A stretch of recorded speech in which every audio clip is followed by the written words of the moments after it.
Bonjour et bienvenue sur le plateau des 24 heures chrono de l'International pour cette 21e heure de direct, toujours depuis les studios de TV5 Monde. Et nous partons tout de suite en direction du Brésil à São Paulo.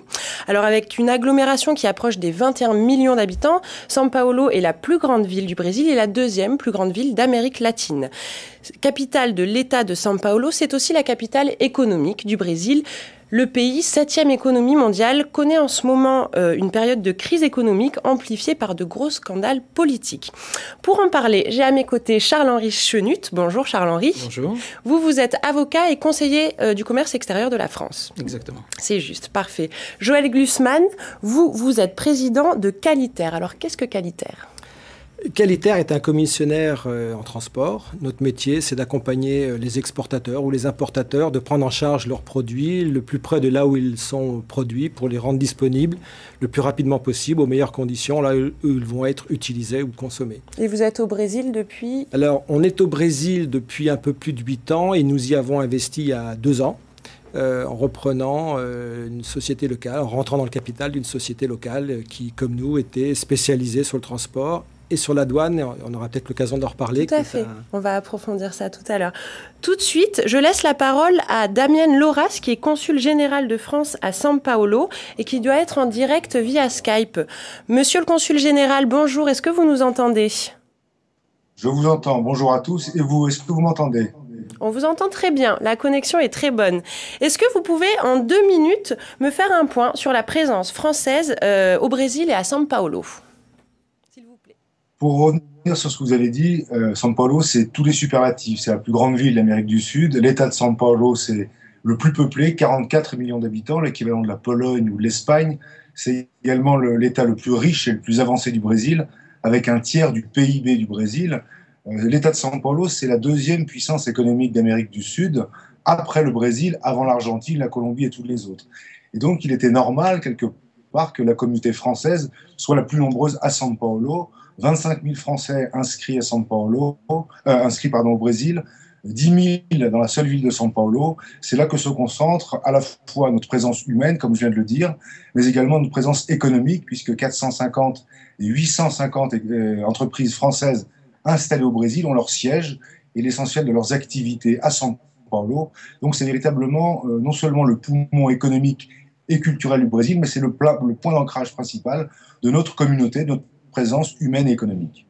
D'accord. Merci beaucoup pour cette intervention, monsieur le consul. C'était très clair. Tout de suite, on écoute Frédéric Junk qui nous parle du climat des affaires à São Paulo. Le climat des affaires à São Paulo est tendu, mais il est la conséquence d'une crise politique que nous avons à Brasilia. Nous avons une démocratie de moins de 30 ans, une jeune démocratie, qui s'est perdue, un pays corrompu, et la société civile pressionne pour changer. La crise économique qui atteint São Paulo, le poumon économique du pays, fait qu'il y a beaucoup de secteurs qui sont en période de transition ou qui dépendent de ça. Mais vous avez des secteurs qui marchent très bien et qui grandissent très bien. Je pense qu'aujourd'hui, par exemple, c'est un bon moment pour venir au Brésil, investir. Le change est favorable, les multiples sont plus faibles et les opportunités. Ce pays restera toujours le Brésil, même si aujourd'hui c'est un moment difficile. Charles-Henri, une réaction peut-être sur la situation économique du Brésil en ce moment ? Oui, ce que disait Frédéric Junk est tout à fait exact. Je crois que le pays traverse une crise très profonde. Les indicateurs macroéconomiques sont extrêmement mauvais. Ceci étant, on s'aperçoit que l'investissement direct étranger maintient sa présence. Les fusions-acquisitions ont doublé entre 2014 et 2015. Elles ont doublé au premier trimestre de cette année. Donc il y a encore, comme le soulignait Frédéric, il y a des domaines et des secteurs qui sont encore extrêmement porteur. Simplement, il faut être un peu plus aguerri et plus saillant dans son investissement. D'accord. Et quel est le rôle politique, le rôle de la gestion politique dans cette crise économique ? Alors, malheureusement, on ne peut pas dire que le politique vient secourir l'économique aujourd'hui, puisque le Brésil traverse une crise économique peut-être sans précédent depuis la dictature militaire. Ni le gouvernement, ni le Parlement, ni la société civile d'ailleurs ne relèvent le défi, ne proposent des axes ou des orientations politiques qui pourraient mener le pays vers un meilleur horizon économique. Donc le politique ne vient pas servir au contraire l'économie aujourd'hui. D'accord. Joël, vous, quel est votre avis peut-être plus sur l'avenir économique du Brésil? Vous êtes toujours confiant ou vous doutez? Alors, nous, on s'est intéressé au Brésil comme beaucoup d'entreprises européennes dans les années 2009. Tout le monde pensait que le Brésil était l'Eldorado. Exactement. Et on y a fait des belles affaires. Je pense qu'aujourd'hui, le Brésil, je ne suis pas un économiste, mais le Brésil est en train de vivre une crise sans précédent, depuis les temps de la démocratie. Et je pense que le dynamisme est suffisamment fort. Il a été dit que c'est la 7e économie mondiale. Je reste convaincu que cette crise, elle est conjoncturelle, elle n'est pas structurelle, qu'il y a un dynamisme, qu'il y a toujours une classe qui consomme, il y a toujours de l'argent qui circule, même si le real vaut beaucoup moins cher qu'il ne valait, mais ça crée des opportunités. On y croit. C'est un pays qui, dans le domaine qui est le mien, qui est le transport et la logistique, souffre incroyablement d'infrastructures. Et avec beaucoup d'humilité, mais beaucoup d'ambition, on a l'intention que notre groupe et notre partenaire brésilien viennent également profiter de ces situations un petit peu difficiles où il faut être créatif et innovant. D'accord. Eh bien, on va revenir justement sur ce sujet des secteurs porteurs et du transport et de la logistique juste après une courte pause et on revient juste après.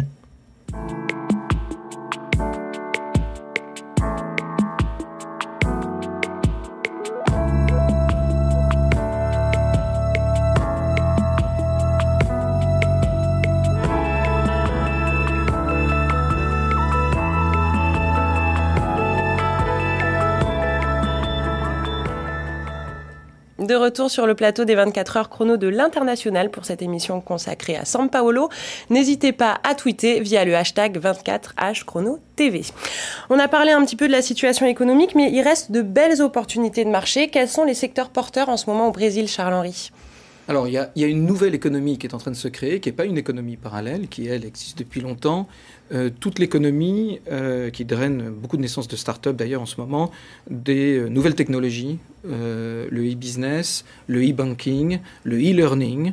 Donc, tous ces secteurs sont aujourd'hui assez porteurs. La pharmacie, la parapharmacie, la formation professionnelle. Là, on voit des investissements français récents qui ont fait florès assez rapidement. D'accord. Au niveau du transport et de la logistique, c'est votre secteur, Joël. Déjà, qu'est-ce que vous y faites exactement et quels sont les besoins au Brésil ? Alors, le Brésil, avant d'arriver au Brésil, il y a une frontière qui est très difficile à passer. C'est un pays qui, quoi qu'on dise, reste un pays très protectionniste, avec des niveaux de droits de douane et une réglementation très, très, très compliquée. Et nous avons la chance d'avoir au Brésil, nos partenaires, nos associés sont des gens qui sont culturellement très, très implantés et qui savent exactement comment faciliter ce passage de frontières. Et c'est un pays, la réglementation, les taxes ne sont pas les mêmes d'un État à un autre. Il faut savoir, selon les produits, selon la destination, il est plus facile, moins coûteux de passer par un port ou un aéroport plutôt qu'un autre. Donc c'est cette connaissance du tissu qui nous permet aussi d'accompagner les sociétés françaises qui s'intéressent au Brésil. Charles-Henri a parlé dans le domaine de la pharma. On est aujourd'hui en train de monter une société nouvelle de notre groupe qui exerce déjà en France, spécialisé dans le conseil, le supply chain et la mise en œuvre de solutions pour accompagner justement 2 entreprises du domaine pharmaceutique et paramédical. Il y a un vrai besoin. Parlez-nous justement de l'ingénierie de la supply chain. Qu'est-ce que c'est exactement et quels sont les besoins au Brésil ? Là, il me faudrait plus que 2 minutes pour parler de la supply chain. La supply chain s'intègre dans le commerce international. Nous accompagnons les industriels dans tout ce qui touche à la partie transport et la partie douane. Donc, une bonne connaissance des modes de transport, une bonne connaissance de la déréglementation. Et il y en a de nombreuses au Brésil, nous permet de faciliter un petit peu. Donc, on vient conseiller parce que nous connaissons bien les réglementations, nous venons conseiller les entreprises européennes, françaises en particulier, sur leur implantation. Nous les accompagnons Et l'idée est de les accompagner de telle façon qu'on les laisse se concentrer sur leur métier cœur, qui est de fabriquer et de commercialiser leurs produits, et de se reposer sur nous, sur toute la partie stockage, distribution, dédouanement, transport, et apporter leurs produits jusqu'à leurs clients finaux. D'accord. Et les JO de 2016, pour vous, alors ça, qu'est-ce que ça c'est un gros espoir. Alors, on est entre deux événements importants. Il y a eu, il y a 2 ans, la coupe du Monde, dans laquelle on n'a pas été impliqué. Mais nous avons bon espoir que notre entreprise puisse accompagner la Fédération nationale française des Olympiques pour les accompagner dans leurs besoins logistiques. Donc, sur Rio. Donc voilà, ça, c'est un espoir qu'on a. C'est pas encore fait, mais on se bat pour l'avoir. Si je peux me permettre, le Brésil, malgré un climat d'affaires tendu, lorsqu'on s'est intéressé au Brésil, on s'est intéressé avec le regard d'une entreprise française et d'accompagner des Français qui vont faire du business au Brésil. Eh bien aujourd'hui, avec un reais qui s'est profondément dévalué, on s'aperçoit qu'il y a des entreprises brésiliennes qui viennent également travailler en Europe. Et nous en accompagnons un certain nombre. Donc il y a aussi des opportunités. Quand le reais n'est pas cher, c'est des opportunités d'export pour le Brésil et pour les consommateurs français. D'accord. En tout cas, les opportunités pour vous au Brésil, elles sont réelles. Peut-être, vous allez nous quitter. Peut-être un petit mot de la fin pour conclure sur votre optimisme. Reste volontairement optimiste. J'ai parlé de la création d'une société. Nous en avons créé une autre au Brésil il y a quelques temps, qui s'appelle Brasilex, et qui a pour vocation d'accompagner le e-commerce, donc qui a des besoins particuliers. Et Brasilex sera là pour accompagner les entreprises françaises qui veulent se lancer dans le e-commerce au Brésil. D'accord. Merci beaucoup, Joël Glusman, pour votre intervention. On fait tout de suite une courte pause et on revient après pour un focus sur la corruption au Brésil.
De retour sur le plateau des 24 heures chrono de l'International pour cette émission consacrée à São Paulo. Je vous rappelle, n'hésitez pas à tweeter via le hashtag 24HChronoTV. Alors, plusieurs personnes nous ont rejoints sur le plateau pendant cette pause. Jean-François Jarre, vous êtes Managing Partner pour Crystal Credit International. Quelques mots sur cette entreprise. Notre siège social est basé à Miami. Nous avons différentes opérations, dont une sur le Brésil, basée à São Paulo et Rio de Janeiro. Et nous proposons des solutions pour investiguer des entreprises sur toute l'Amérique du Sud et bien évidemment sur le Brésil. Renseignements commerciaux. D'accord, merci. Michel Cohenner, bonjour. Bonsoir. Vous êtes conseillère du commerce extérieur de la France. Tout à fait. Et vous vivez à São Paulo depuis mai 2012. D'accord. Venant de la Russie. D'accord, très bien. Pascal Gras, bonsoir. Bonsoir. Vous êtes directeur général de Movisafe Amérique latine. Vous pouvez me présenter cette entreprise ? Oui, donc c'est une société qui est née au Mexique en 2002. Mon associé dirige la structure mexicaine. On est installé donc au Brésil depuis 4 ans. Et vous êtes spécialisé? Et on est spécialisé dans le conseil en sécurité. D'accord, très bien. Alors, j'aimerais qu'on commence notre discussion sur la corruption au Brésil. Alors peut-être, Charles-Henri, un état des lieux assez général sur la corruption au Brésil, rapidement. C'est une vieille tradition latino-américaine dans laquelle le Brésil excelle depuis des années, sauf qu'aujourd'hui, le pays connaît plusieurs coups d'éclat, dont celui de Dilma Rousseff. Les vrais changements, c'est que on s'est aperçu, notamment par l'action judiciaire, qui a été assez virulente, sans tomber pour autant dans un gouvernement des juges, mais une action judiciaire réelle, forte, que la classe politique était corrompue, ça on le savait. Ouais. Ce qu'a découvert la population, c'est qu'on ne pensait pas que c'était autant, tant en nombre qu'en chiffres. Et puis surtout, ça a éclaboussé les très grandes entreprises brésiliennes avec l'emprisonnement de très grands patrons, l'équivalent de Lagardère par exemple chez nous. Exactement, le patron d'Odebrecht. Donc ça ne s'était jamais fait de la sorte. Et puis ce qu'on constate et ce qui aussi fait vaciller la société civile brésilienne, c'est qu'on est descendu d'un cran et que cela a éclaboussé et éclabousse aujourd'hui les sociétés qui sont moins les sociétés de l'équivalent du CAC 40, mais les grosses PME, les ETI brésiliennes qui, elles, sont pris aussi les mains dans l'engrenage, avec une certaine violence de la police fédérale dans le système pour appréhender, dans le processus pour appréhender les personnes qui sont poursuivies. Donc c'est quand même une ère nouvelle au Brésil qu'on n'avait jamais vue. On supputait, mais jamais ni la presse ni la justice ne s'étaient engouffrés dans cette brèche-là avec autant de virulence et parfois d'un peu de violence. D'accord. En termes pratiques, vous, Jean-François, dans les renseignements commerciaux, qu'est-ce que vous conseillez aux entreprises qui veulent investir ou être partenaires avec des entreprises brésiliennes? Quels sont les pièges à éviter en termes de corruption? D'être crédule et de croire sans vérifier les informations que le partenaire ou l'entreprise qu'on souhaite acquérir au Brésil va vous donner. Et il est important de faire appel à des avocats, à faire une due diligence et à vérifier. Ça se prête pour tous les pays, mais comme on l'a dit, on est dans un contexte très favorable avec un historique lourd et en plus donc avec des réformes qui sont importantes, c'est vrai. La mise en place de l'Anti-Corrupt Act au 1er janvier 2015, qui va obliger les entreprises à assumer des responsabilités sur une acquisition d'une société brésilienne, même sur des antécédents. Donc, les recherches préalables sont très importantes. Donc, prendre beaucoup de précautions et bien s'entourer, c'est les conseils que je donnerais. D'accord, merci beaucoup. On écoute tout de suite Denis Viala qui, lui, nous parle de la fiscalité des entreprises et de sa complexité. La fiscalité, c'est un sujet en soi. On pourrait en parler toute la journée. Vous savez, il y a plusieurs étages de fiscalité. L'État fédéral, les États de la fédération, les municipalités. Chacun a des règlements. Il y a 200 taxes et impôts au Brésil. Les règlements accumulent des milliers de pages. Donc, je crois qu'on ne peut pas résumer la fiscalité en quelques mots. Elle est volatile, incertaine et lourde. Charles-Henri, une petite réaction sur peut-être la fiscalité et l'aspect douanier au Brésil. Oui, c'est ce que dit Denis, est tout à fait exact. La fiscalité, c'est le menhir dans le jardin brésilien. Vous avez une fiscalité tripartite, donc nationale, fédérale, autant de fiscalité par État fédéré et autant de fiscalité par des milliers de municipalités, avec chacun ses domaines de compétences exclusifs. Donc, d'abord, appréhender ce système est extrêmement compliqué. Quand vous allez au Brésil, il faut faire des études préalables qui coûtent cher. Le Brésil coûte cher, on y reviendra, je pense, tout au long de cette émission.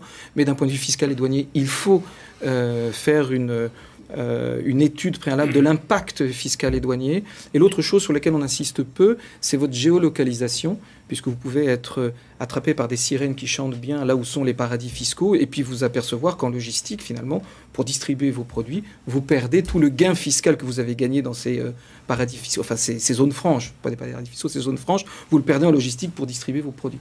Donc faites très attention à l'endroit où vous vous implantez au Brésil, parce qu'il y a un impact fiscal direct qui peut être assez... Et qui est différent selon l'endroit où vous vous implantez aussi. D'accord. C'est une vraie difficulté. Michel, peut-être que vous avez envie de réagir. Quel conseil vous donnez à un Français qui souhaite implanter son entreprise au Brésil ? Comme je vais répéter, ou en tout cas renforcer le sujet, je crois qu'il faut, pour toute acquisition, faire des études au préalable. Pour autant, je crois qu'il ne faut pas non plus exagérer le propos. Le Brésil est un pays est une démocratie avec des lois, même si la corruption existe. Et nous, société française, on est implanté là-bas et on arrive à faire du business, on arrive à faire des affaires sans avoir à faire des choses un peu hors bordure. Donc il faut aussi mesurer la capacité de l'État brésilien aussi à grandir, à se développer. D'accord. Pascal, vous avez peut-être envie de réagir. Vous avez monté votre entreprise il y a déjà longtemps au Brésil, mais est-ce que ça a changé aujourd'hui? Est-ce que c'est différent? Oui, alors on ne sait pas si c'est une mesure protectionniste supplémentaire, mais le visa d'investisseur qui était à 150 000 reais vient de passer à 500 000. Donc au moment, ce qui est un peu surprenant, parce qu'au moment où le Brésil aurait besoin d'attirer les investisseurs, eh bien, il complique la tâche pour les petites sociétés. Alors pour les grands groupes, la différence est moins impactante. Mais pour les PME, ça complique quand même les choses. On a beaucoup de difficultés quand on arrive pour bien justement cerner, quand on est petite entreprise, les aspects de la fiscalité. Donc je pense que les deux choses, on peut dire, 3 éléments avant de s'installer avec une PME. Choisir un bon avocat, un bon comptable. Moi, j'en ai changé 2 fois avant de trouver le bon. Et effectivement aussi de bien se renseigner sur avec qui on va s'associer ou avec qui on va travailler pour éviter les mauvaises surprises. Donc il y a une vraie étude préalable à faire. Tout à fait. C'est le problème souvent de beaucoup de personnes qui débarquent au Brésil, c'est qu'elles ne sont pas préparées. Le pays est tellement attirant, on a vanté le Brésil comme l'Eldorado depuis des années, et les gens arrivent sans être préparés, alors qu'ils vont se préparer pour aller en Chine.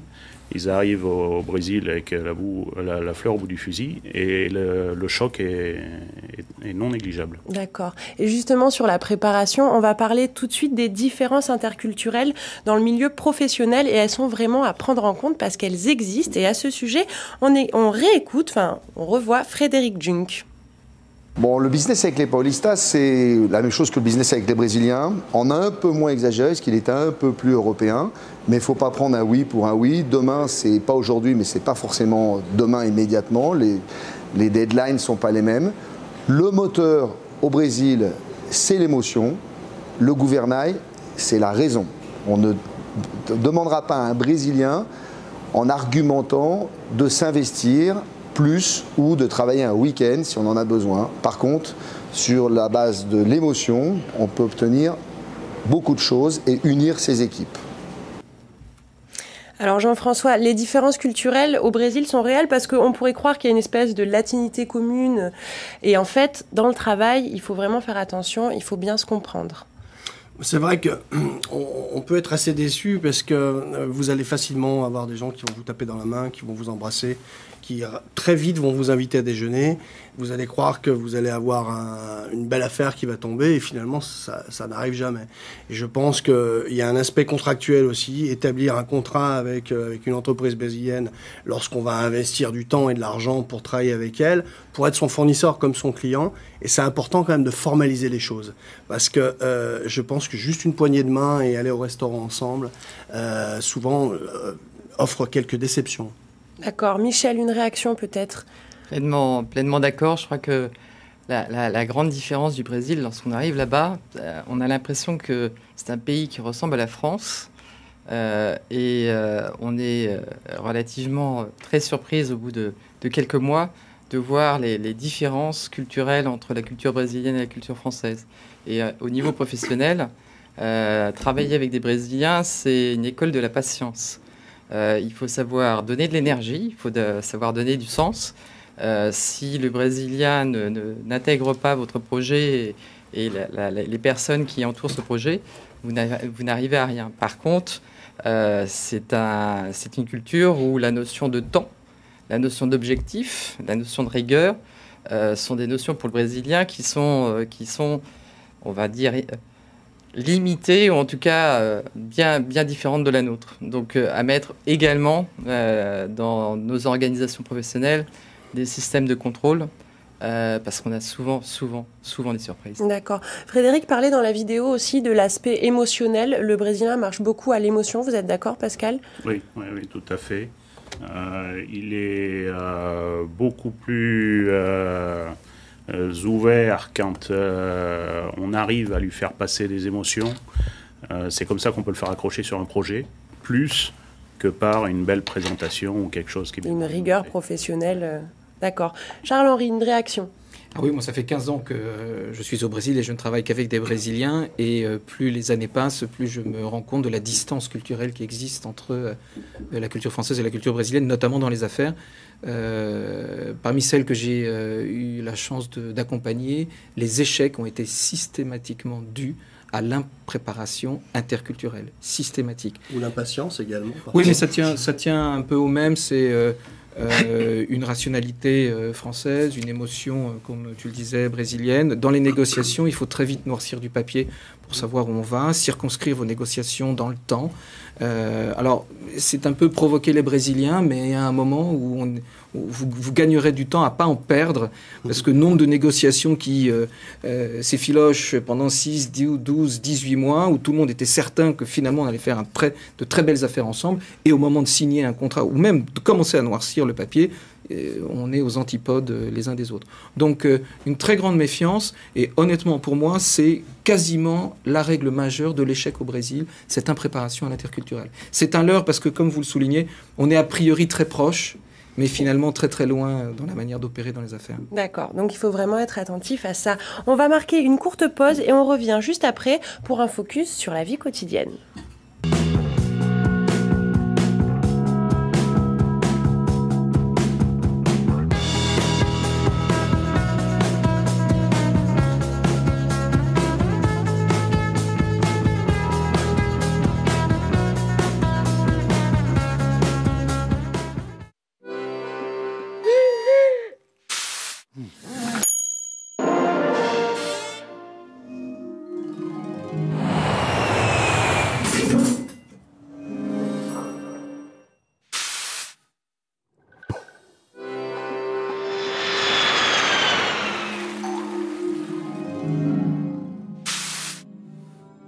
La CFE, votre sécurité sociale jusqu'au bout du monde.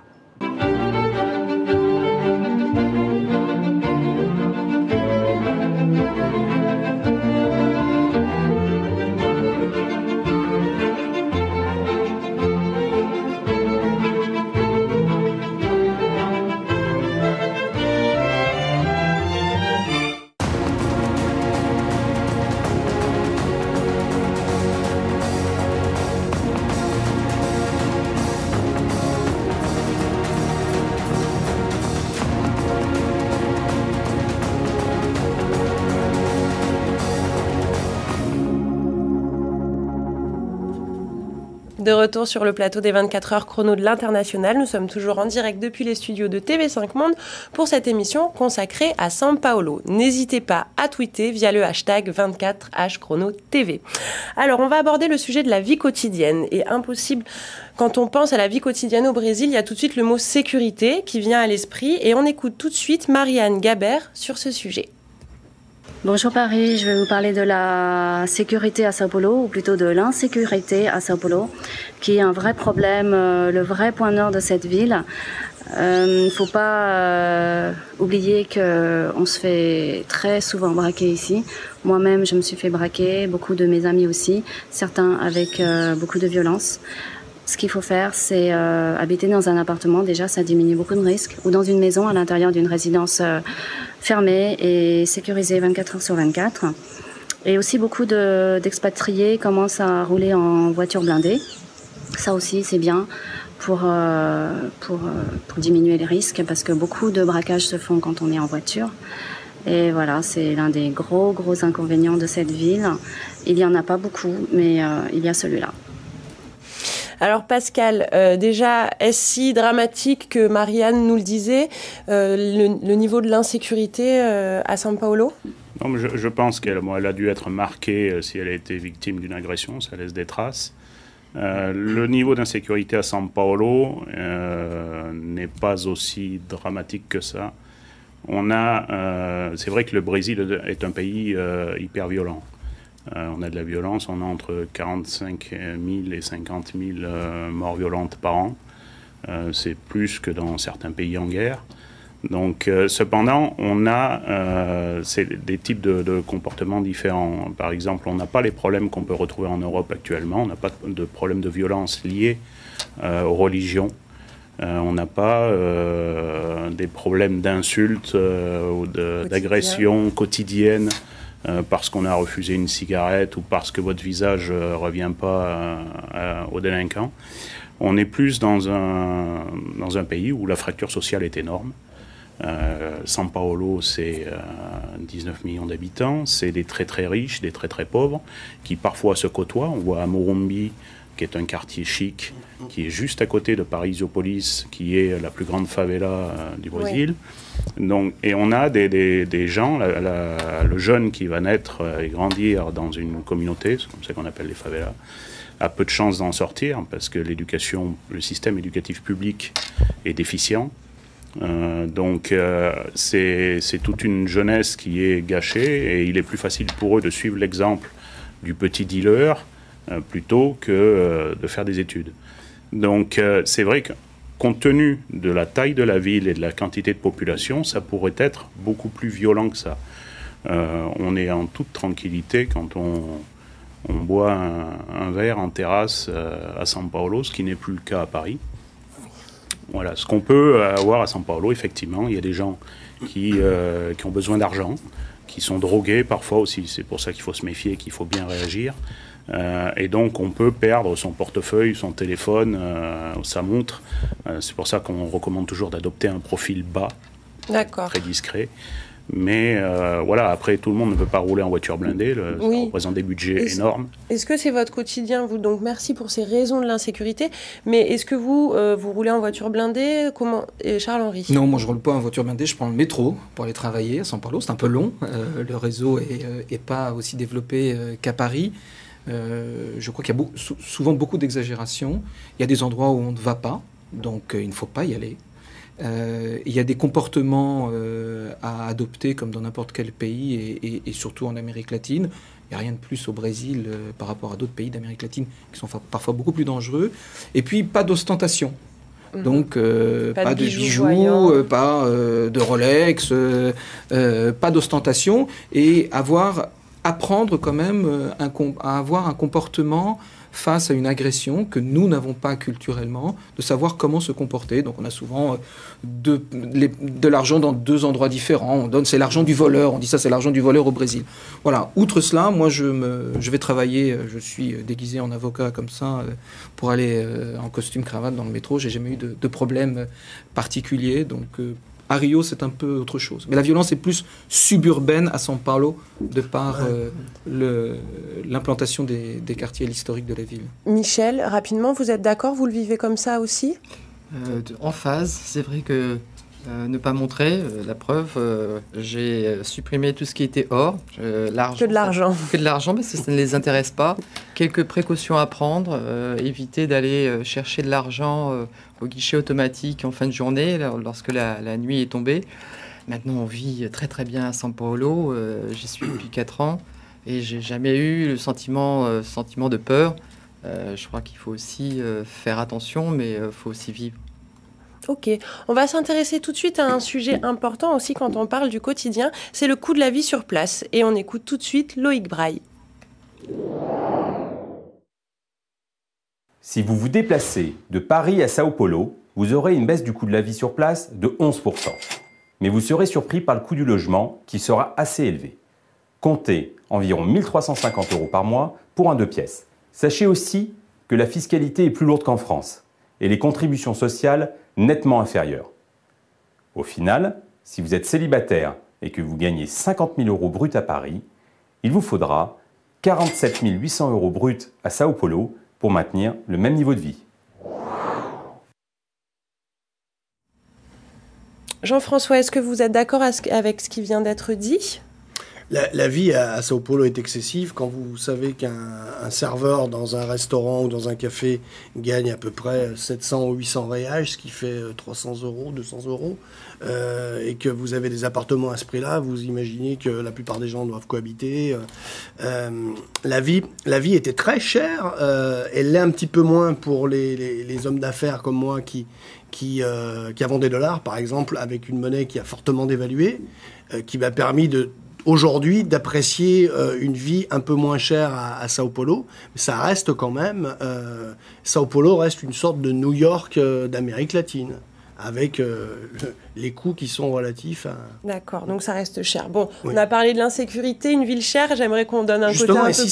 Si c'est cher, Oui. justement, la vie qui reste chère devient plus compliquée pour ceux qui n'ont pas Tout à fait, ce qui expliquait ce que vous disiez. Mais au niveau qualité de vie, par exemple, qu'est-ce qui est attirant à São Paulo? Peut-être les Brésiliens, je pense que c'est la vraie valeur ajoutée du Brésil. Je crois le Brésil, c'est le soleil, c'est l'énergie, c'est la musique. C'est un pays, même dans la situation actuelle où on vit une crise excessivement importante, vivre au Brésil, vivre à São Paulo ou à Rio, dans toutes les villes, c'est lorsqu'on aime l'énergie et le positivisme, c'est un vrai plaisir. Je crois que São Paulo, même si ça fait 19 millions d'habitants, il y a des quartiers, il y a un parc, il y a vraiment un endroit sympathique dans lequel vous pouvez vraiment profiter de la vie. C'est sympa. Les Brésiliens sont sympas. Je ne dis pas ça forcément des Parisiens. Par rapport à la culture française, le Brésilien est souriant. D'accord. Pascal. Chaque quartier est différent. On a un tel mélange aussi de culture, avec beaucoup de Japonais, beaucoup d'Italiens, beaucoup de Libanais, des Brésiliens qui sont arrivés des quatre coins du Brésil. Je pense qu'au niveau culturel, c'est la place forte au Brésil. Au niveau gastronomique, je pense qu'on a parmi les meilleurs restaurants. On peut vraiment à São Paulo se faire plaisir. Maintenant, c'est vrai que ça demande encore un certain budget pour les gens qui ne sont pas payés en euros ou en dollars. Donc, localement, pour les familles qui vont s'installer, ce qui est important par rapport à l'intervention qu'on a vue, c'est de prendre en compte les frais liés à la scolarité. Qui coûte cher? C'est-à-dire, la scolarité coûte cher. Au lycée Pasteur à São Paulo, ça va de 1500 reais par mois pour une maternelle jusqu'à 2900 reais par mois pour le secondaire, sur 12 mois. Je veux dire, donc c'est pas négligeable. Ouais. En France, on n'est pas habitué à payer ça, sauf si on a des... Et en euros, vous pouvez nous faire la conversion en euros? Ça fait 350 € par mois pour une maternelle, sur 12 mois, et 660 pour le secondaire. Donc il y a ça, il y a les frais de santé aussi, quand une complémentaire pour une famille de 2 enfants au Brésil, ça va chercher dans les 1500 € par trimestre, c'est 6 fois plus qu'en France.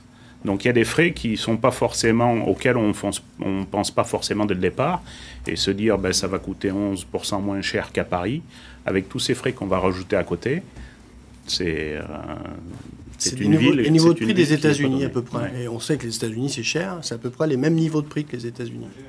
Au niveau des quartiers, de la vie nocturne, c'est sympa, ça se passe comment? Moi je suis plus rien, je suis marié, j'ai des enfants. Non mais ou de l'offre culturelle, les sorties culturelles. Non, oui, c'est une ville. Je voudrais quand même souligner ce que dit Pascal sur le coût de la vie en santé. Tu n'as pas évoqué les médecins, les généralistes. Ça peut être 80 € la consultation d'un généraliste, ce qui est exorbitant.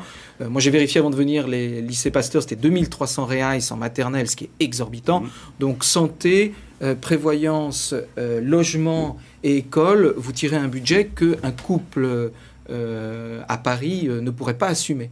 Donc, je vois, moi, des clients qui n'ont pas suffisamment de trésorerie de vie, outre la trésorerie du business, de vie pour assumer correctement, de vivre presque chichement à São Paulo, qui est une vie chère. Alors, la nuit à São Paulo, elle est magique. La plus-value des Brésiliens, la plus-value du Brésil, c'est évidemment les Brésiliens.